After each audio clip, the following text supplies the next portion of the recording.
Hey guys, hope you're having a great day today.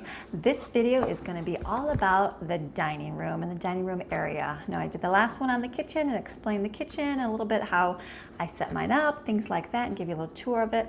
This one is going to be all about the dining room. And so the dining room, you think about the dining room, and so some people, they don't even use their dining room. They just eat like in the living room or in the kitchen or whatever. But for our family, the dining room has been a place that we've always gathered together for all of our meals each day. There are a few times when I allow the family, like if we're not really doing a whole lot, it's just special, they can go eat downstairs or in their rooms or whatever, and that's fine. But majority, 99% of the time, we sit and eat our meals in the kitchen. I always tell them, they're like, why can't I go eat in my room? And I said, you know what? I said, Daddy bought us this nice table for our home. I said, why would we not use it to sit on and eat? So that is where we spend our time at our dinner. So this is going to be my dining room.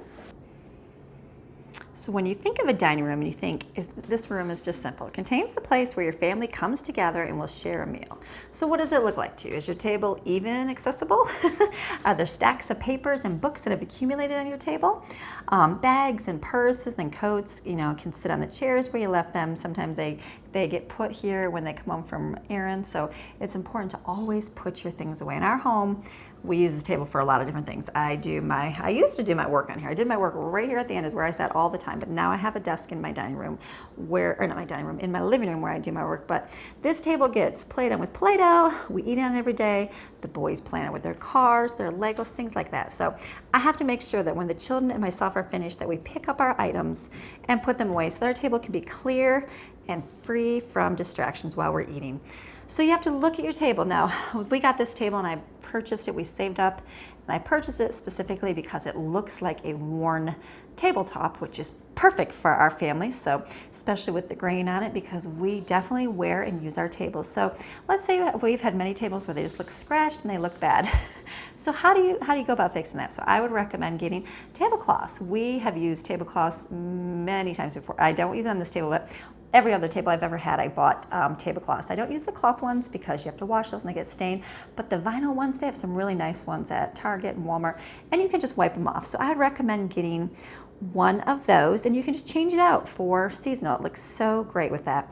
You have to make sure that your chairs and your benches and your table legs, when you clean them, make sure, or when you wipe the table, that usually gets wiped off each table, but the table legs and the benches don't always get wiped off. And so make sure that you do that as well a couple times. Every time I always check when they're eating. We're missing a bench here because we're using it to hold Puppy back right now. But make sure that you wipe those off. Make sure that when you're done with meals, you sweep under your table because that place can get very dirty as well. We do have some paper napkins here. I put them in the middle for our guests and things like that, but I would recommend, instead of purchasing the disposable kind, to make cloth napkins. Now you can get them inexpensively. Sometimes you can look at like a thrift store and purchase some, or you can get a big piece of material and cut them into individual squares and use them. I would recommend not getting plain colored ones because those definitely stain. Get ones with a pattern on them, things like that, so that they can hide the stains much easier. When my older ones are younger, we had the cloth napkins a lot, and so one fun thing we learned to do is how to fold them. I remember back in the days when I waitressed, I taught them how to do like the fan fold and cute little ones, just fun little things to do. It's always something good to learn. So when we have a nicer dinner, sometimes my daughters would always fold the napkins fancier. So just something fun to learn. This room is super easy for decorations. There's not a whole lot in here for our home. We have our table in here. It's part of the kitchen. And the only other thing we have in here is this little stand right here. And this holds our library books. So the bottom is our library basket for our books. And then to the left is the bag that as soon as we're done, we put them in here. I have a bowl full of rocks because my kids enjoy rocks. And so we collect rocks, we collect shells, all sorts of things. And so one day I was like, you know what? Why don't we put them in a centralized location instead of everywhere in your bedroom? So this is where we put our rocks when everybody gives them special, but it looks like someone decorated it, or I think they redid it and put all the good shells from the store on top, but underneath are all the cool rocks and things that we have found here. So that's the rocks, and then I've got simple plants, and my wall hangings are simple. They're just simple ones that I got. Over here is my eat over there. I don't know if it's gonna be too foggy. There's that.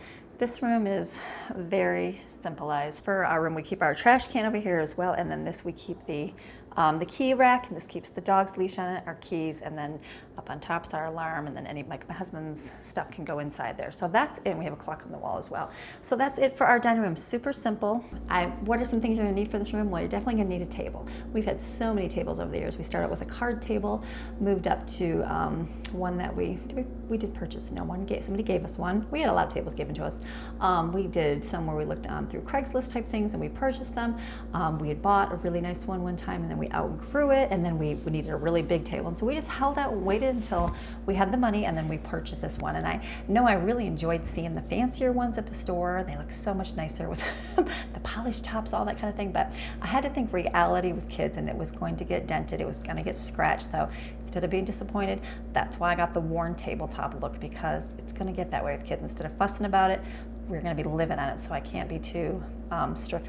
My table also has rounded corners. When we had a lot of little toddlers, I had to worry about them smacking their heads on the corners of it. So think about that when you have little ones, like especially like if you get a glass tabletop. I don't think they have too many of those anymore, but if they do, think about like if your toddler throws something, it smashes, it's just going to be a bad thing. So get something heavy and duty, get something with some rounded corners on the edges so nobody gets hurt.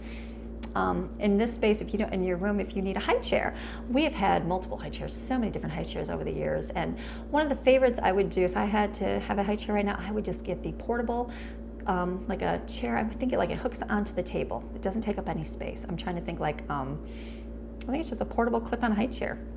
And you would stick it on the edge of your table. That is what I would do if I had to have a child right now and set them at the table, because high chairs take up so much space, and there's always so big mess. The baby's always far away, never included with the family. And so if you have a little clip-on chair, it clips onto the table, doesn't take up any floor space, and the baby can be right there together with somebody. Just be careful putting whoever you put next to the child, because they'll knock things over.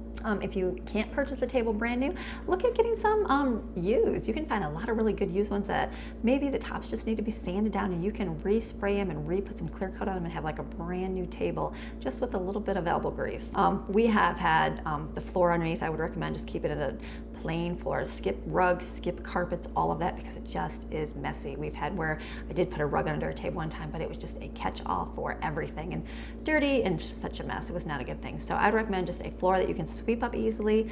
We used to have these little dustpans and brooms that when they had a lot of little ones where they always made a mess, and after dinner everybody came by and they did the quick sweep of the floor and picked up the area underneath, and I thought that was really good. Somebody would take one and sweep off the crumbs from the table, and somebody would go on and do the benches, and then someone would do the floor. And so just a fun little way to help little ones to help clean up the dining room. If you're thinking of a centerpiece for your table, think something simple. There's so many things you can do that are cute. There's a lot of DIY simple ones that you can make that don't cost a lot of money, and you can, just put together real quick some flowers, some pine cones, depending what the season is, things like that. Just something real cute for the middle.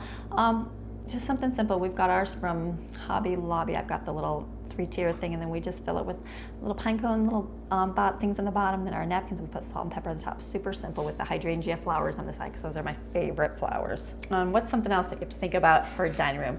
Mealtime manners. Okay, so in our home, we've gone through so many years where meal times were so chaotic, because I remember we had a little room, and it was a lot smaller than this room, and when they were in there with little ones, they were just loud, and it would just echo, and the noise was so loud in there. It was like, oh my goodness, it was deafening being in there, and it was just crazy chaos. And so I've had to learn to train my children how to sit through a meal and eat, and it sounds like they should just get it figured out, but they don't. So we have had to learn where we've had to consistently work at like sitting for a little bit of time, like how we worked on the blanket time and the bench time, things like that, to learn some self-control. We also did practice during the meal time as well.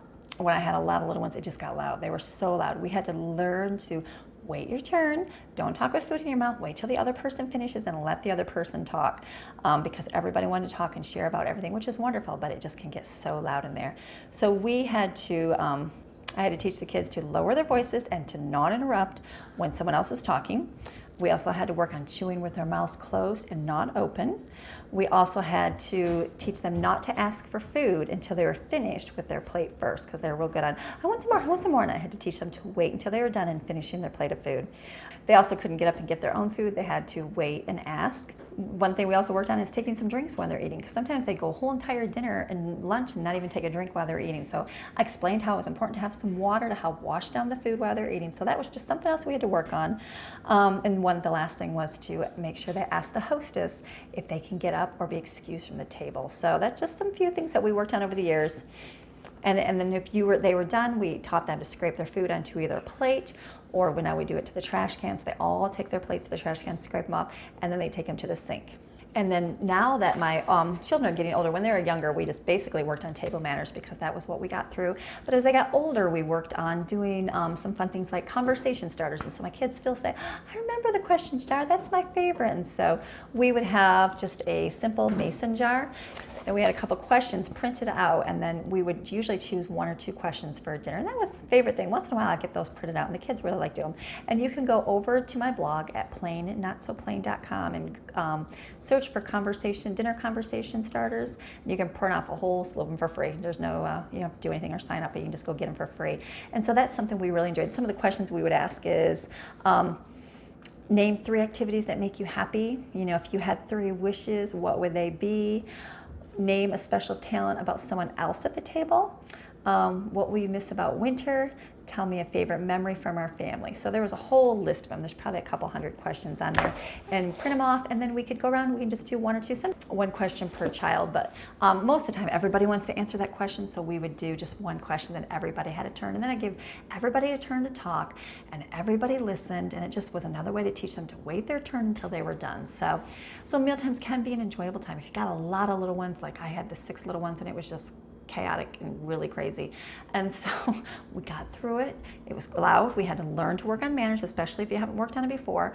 And we just had to do it. We had to teach them, okay, you have to sit down, you have to wait, you know, all the things that we had to do, all those things that I talked about, we had to work through them at each different meal. And we got through it. And now we can all pretty much sit down and have a good meal together. It can still get pretty loud and pretty crazy, but for the most part, it's an enjoyable time. So doing the conversation starters is a great way to engage with your family and get everybody to talk. So, okay, I hope you enjoyed this little tour of my living room. It's my dining room. Little tour of my dining room and some little tidbits of, you know, some advice and things like that I've learned over the years. So I hope you enjoyed it, and we will see you again tomorrow. Okay, bye-bye.